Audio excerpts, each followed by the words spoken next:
Hello everyone. ये बहुत ही शानदार वीडियो है जिसमें आज हम क्लास ट्वेल्थ के बायोलॉजी के संपूर्ण बुक से परीक्षा में कौन कौन से महत्वपूर्ण फिगर आएंगे जिन्हें आपको बनाकर आ जाना है, प्रैक्टिस करके जाना है और जिन चित्रों को आज आपको बहुत ही बेहतर तरीके से प्रैक्टिस करके ही जो है परीक्षा में बैठना है। आज हो जाती है 29 फरवरी और आज ही आपका जो है बायोलॉजी का पेपर, वो भी 2 बजे से। और ये वीडियो मैं शूट कर रहा हूँ लगभग 4:30 बजे और ये वीडियो आपको 6 बजे के आसपास तक जो है मिल जाएगी। तो सुबह 6 बजे से लेकर के 2 बजे के बीच तक आप इस वीडियो को देख सकते हैं। तो इसमें जो है वे सभी महत्वपूर्ण फिगर है जो बोर्ड में आ सकते हैं। तो कुछ करना नहीं है, वीडियो को बहुत ज़्यादा से ज़्यादा अपने सभी दोस्तों तक शेयर कर देना है और साथ ही साथ वीडियो को लाइक कर देना है, चैनल को सब्सक्राइब कर लेना है। और चलिए देखते हैं कौन कौन सा फिगर जो है, और यहाँ सारे फिगर बने हुए हैं, आप इन्हें ध्यान से देख सकते हैं और आप अपने बुक में भी इन फिगर को पाएंगे। तो ये बहुत ही महत्वपूर्ण वीडियो है आपके लिए, बस वीडियो पर बने रहिए। देखिए, लेकिन कुछ ऐसे भी फिगर हैं जो इसमें नहीं है, लेकिन फिर भी मैंने प्रयास किया है, मैं आपको बता दूं। देखिए, सबसे पहला फिगर पुष्प की संरचना। एक आप तय कर लीजिएगा, पुष्प की संरचना का सचित्र वर्णन। तो पुष्प की संरचना का चित्र जो है आपको इसमें देखने को नहीं मिलेगा, तो इसको आप बना लीजिएगा, पुष्प की संरचना। दूसरा, नंबर 1। नंबर 2, परागकोश की संरचना। परागकोश के अनुप्रस्थ काट तो है, परागकोश की संरचना नहीं है। संरचना ना, पुष्प की संरचना नंबर 1, नंबर 2 परागकोश की संरचना, ठीक है। और नंबर 3 परागकण की संरचना। परागकण की संरचना नहीं बल्कि चित्र देख लीजिएगा। पुष्प का चित्र देख लीजिएगा, पुष्प का नामांकित चित्र, परागकोश का नामांकित चित्र, और जो है यहाँ पर परागकण का नामांकित चित्र। पुष्प का नामांकित चित्र जिसमें जो है बाह्य दलपुंज रहेगा, वर्तिकाग्र, अंडाशय रहेगा, ठीक है ना, ये सारे पार्ट रहेंगे।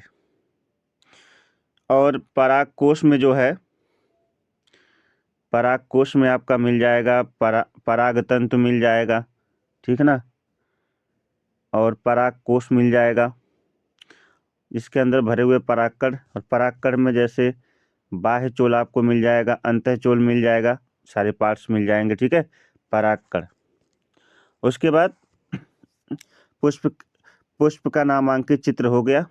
उसके बाद जो है परागकोश का नामांकित चित्र, परागकण का नामांकित चित्र और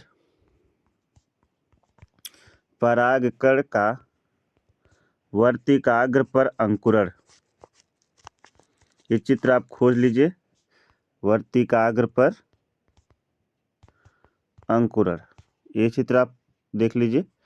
और एक चित्र और है, एक चित्र और देख लीजिए, पराग नलिका का बीजांड में प्रवेश। पराग नलिका का बीजांड में प्रवेश, बीजांड में प्रवेश, ठीक है।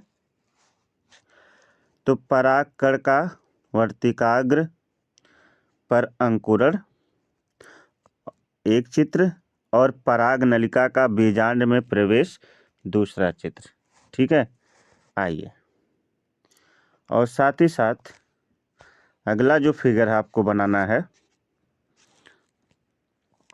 यौंग एंथर परागकण के अनुप्रस्थ काट का चित्र। परागकण की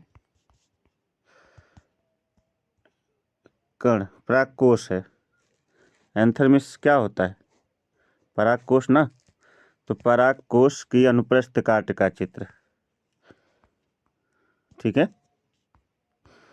परागकोश की अनुप्रस्थ काट का चित्र, ये जो सामने आप देख रहे हैं चित्र, ये परागकोश के अनुप्रस्थ काट का चित्र है। ये आपकी बुक में आपको मिल जाएगा, एनसीईआरटी की बुक में सामने ही मिल जाएगा। परागकोश के अनुप्रस्थ काट का चित्र। इसके बाद ध्यान सुनिएगा, एंट्रोपस ओव्यूल यानी बीजांड की संरचना, बीजांड की अनुप्रस्थ काट का चित्र। ये मोस्ट इम्पॉर्टेंट है, हाई स्कूल में भी और इंटर में भी।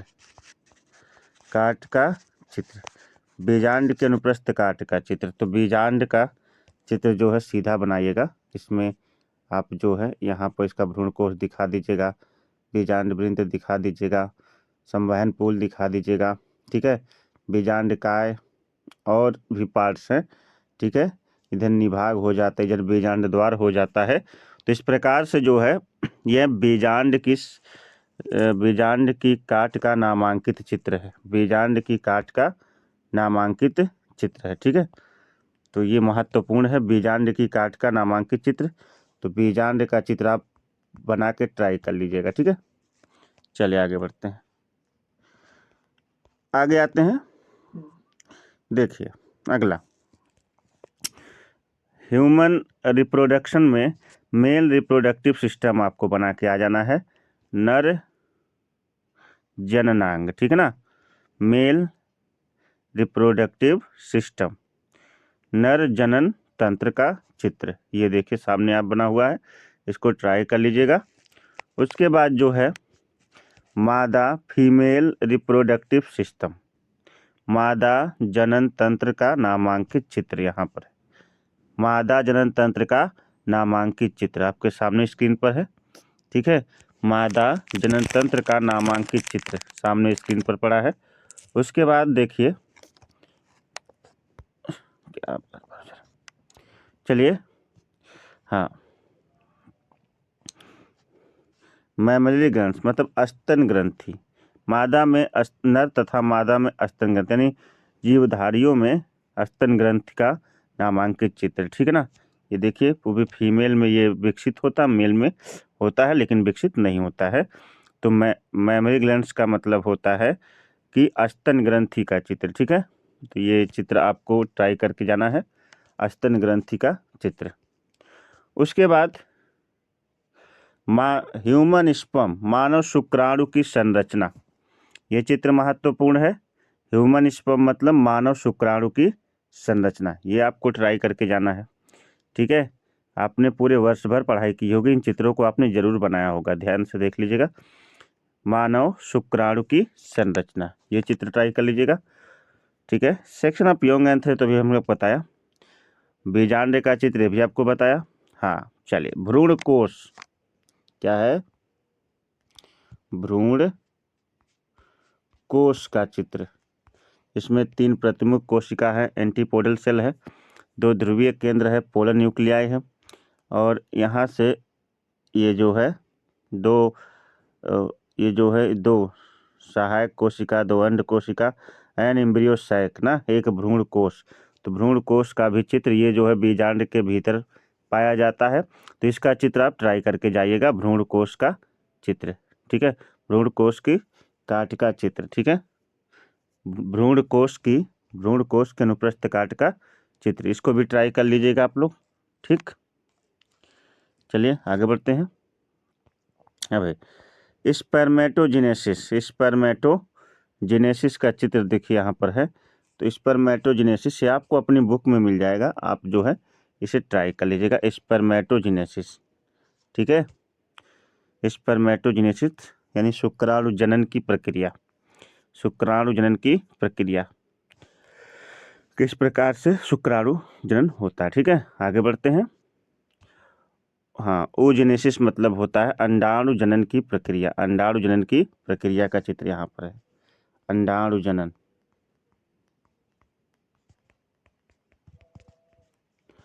अंडाणु जनन की प्रक्रिया का चित्र देखिए आपके सामने है। तो इसको भी आप ट्राई कर लीजिएगा, शुक्राणु जनन की प्रक्रिया का चित्र और उसके बाद जो है अंडाणु जनन की प्रक्रिया का चित्र, ठीक है। चलिए हाँ, डाईहाइब्रिड क्रॉस, स्वतंत्र अपव्यूहन का नियम, मेंडल का जो स्वतंत्र अपव्यूहन का नियम था, स्वतंत्र अपव्यूहन का नियम था, उसमें जिस प्रकार के क्रॉस खींचे गए थे वहीं ये चित्र है। इसे कहते हैं डाई हाइब्रिड क्रॉस ना, द्विसंकर संकरण का चित्र है ये। क्या है? द्विसंकर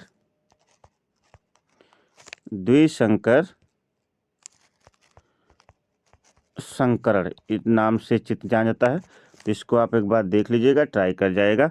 स्वतंत्र अपव्यूहन का नियम हमने पढ़ा है मेंडल के नियम में, इसकी वीडियो भी पड़ी हुई है। तो वही चित्र जो है आपको क्या करना है, बनाना है। ठीक है, द्विसंकर संकरण का चित्र ध्यान से देख लीजिएगा। और हाँ, वीडियो बहुत ही सटीक समय पे आपको मिल रही है, तो इसलिए आपका दायित्व बनता है कि जहाँ भी जिस भी ग्रुप में आप जुड़े हैं सब में इस वीडियो को शेयर कर दें अपने सभी दोस्तों तक। ठीक है ना। चलिए, इनकम्प्लीट डोमिनेंसेस, अपूर्ण प्रभाविता का चित्र। क्या है? अपूर्ण प्रभाविता का चित्र। अगर आपसे पूछेगा अपूर्ण प्रभाविता का चित्र तो आप ये बना के आइएगा, अपूर्ण प्रभाविता का चित्र। सारे चित्र देख लीजिए और ट्राई कर लीजिए बना के अपूर्ण प्रभाविता का चित्र। ठीक है, चलिए, न्यूक्लियोसोम्स, जिससे जो है डीएनए खंड जिसको लपेटे रहते हैं, न्यूक्लियोसोम्स। चलिए, न्यूक्लियोसोम्स, जहाँ डीएनए का आपने पराकुंडलन पढ़ा था, डीएनए का पराकुंडलन जब आप पढ़ कर आए थे तो वहाँ पर जो है आपको न्यूक्लियोसोम्स बताया गया था। तो न्यूक्लियोसोम्स, ठीक है, तो प्रत्येक न्यूक्लियोसोम जिसके चारों तरफ डीएनए अणु क्या, हिस्टोन प्रोटीन क्या हुई ने, डीएनए अणु इसको घेरे हुए है ना, और ये हिस्टोन प्रोटीन से जुड़ा हुआ है। ये चित्र आपको बनाना है। इस चित्र का नाम है न्यूक्लियोसोम्स की संरचना। चलिए आगे बढ़ते हैं। उसके बाद है रिप्लिकेटिंग फॉर्क। रिप्लिकेटिंग फॉर्क, देखिए कितना आसान सा चित्र है, लेकिन इसमें सारे पार्ट्स को आपको क्या करना है, डीएनए प्रतिलिपिकरण, प्रतिलिपिकरण में हिंदी लेता हूँ, प्रतिलिपिकरण। ठीक है, इसको देख लीजिएगा, प्रतिलिपिकरण, डीएनए प्रतिलिपिकरण। ठीक है, इसको देख लीजिएगा, प्रतिलिपिकरण। चलिए, यहाँ डीएनए जो 5 फॉस्फेट अणु से सब प्रारंभ होता है वो 3 फॉस्फेट अणु पे समाप्त होता है, और जो 3 फॉस्फेट प्रारंभ होता है वो 5 पर, जो 5 शुरू हुआ 3 पर, जो 3 तो 5 पर। ठीक है, इसको देख बार ट्राई कर लीजिएगा।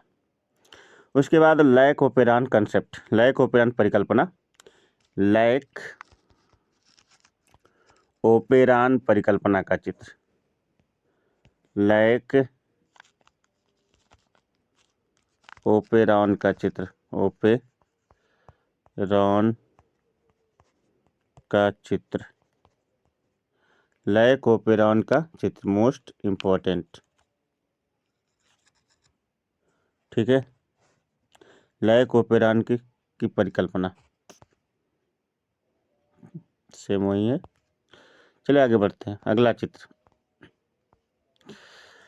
Transcriptional unit, DNA transcriptional unit है ना, मतलब ट्रांसक्रिप्शनल का मतलब होता है प्रतिलिपि इकाई का चित्र। इतना ही चित्र है ये, प्रतिलिपि इकाई, डीएनए प्रतिलिपि इकाई का चित्र, डीएनए प्रतिलिपि इकाई का चित्र, वैसे लिपि इकाई का चित्र। ठीक है, इसको ट्राई कर लीजिएगा। उसके बाद अगला है हमारा स्टैनले मिलर का प्रयोग, जीवोत्पत्ति पर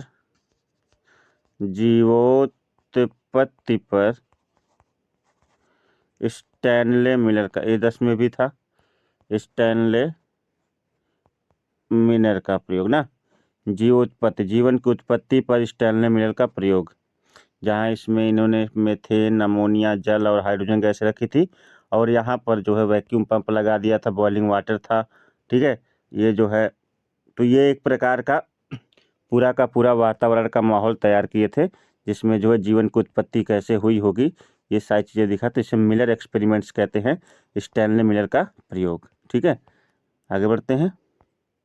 चलिए, बायोगैस या गोबर गैस प्लांट, इम्पोर्टेंट चित्र है, बायोगैस या गोबर गैस प्लांट, इसको भी आपने देखा होगा, बायोगैस या गोबर गैस प्लांट, देखिए ना, बायोगैस या गोबर गैस प्लांट, तो इसको भी आप दो बना लीजिएगा।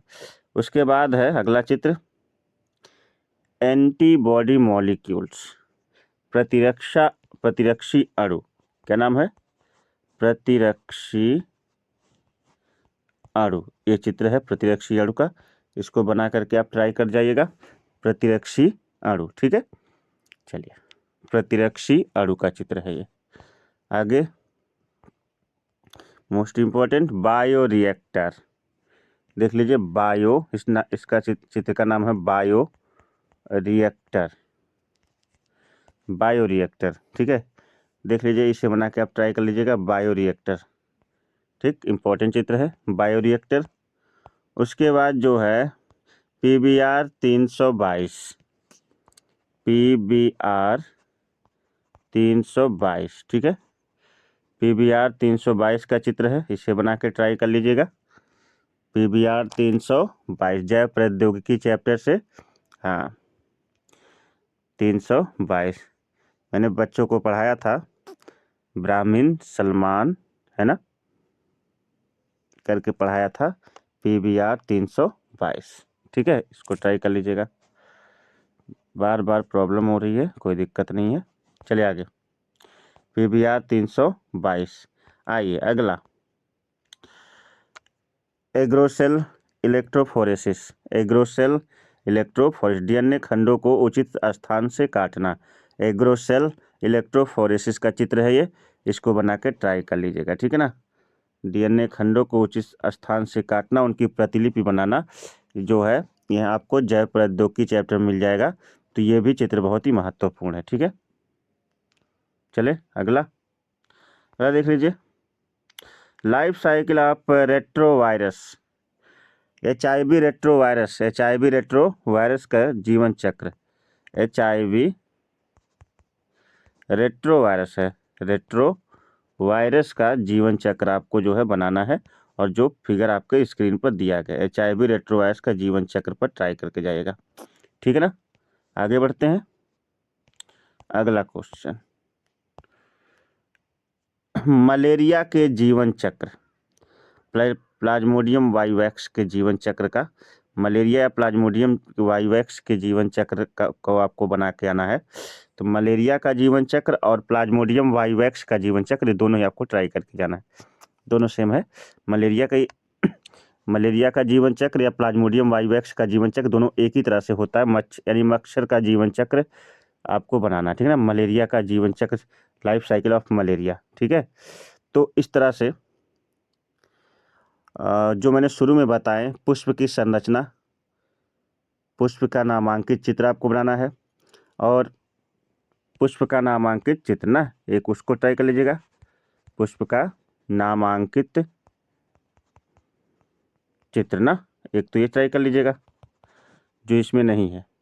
दूसरा आपको क्या ट्राई करना है, दूसरा आप ट्राई कर लीजिएगा परागकण का वर्तिकाग्र पर अंकुरण, फिर से बता देना हूँ, परागकण का वर्तिकाग्र पर अंकुरण, ठीक है। और सुन लीजिए, तीसरा आपको ट्राई करके जाना है, तीसरा आपको क्या ट्राई करना है, तीसरा आपको ट्राई करना है पराग नलिका का बीजांड में प्रवेश, पराग नलिका का बीजांड में प्रवेश, बीजांड में प्रवेश, ठीक है। और आपको इसके नेक्स्ट बात में क्या ट्राई करना, ध्यान दीजिएगा, पराग नलिका का बीजांड में प्रवेश, और जो है नेक्स्ट आपको ट्राई करना है, चलिए भाई नेक्स्ट ट्राई देख लीजिए, नेक्स्ट आपको ट्राई करना है इसमें एक बीजपत्री भ्रूण के विकास का चित्र, मैं लिख देता हूं, एक बीजपत्री भ्रूण के विकास का चित्र,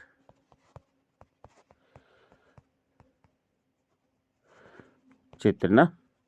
और एक जो आपको और ट्राई करना है, द्विबीजपत्री भ्रूण के विकास का चित्र,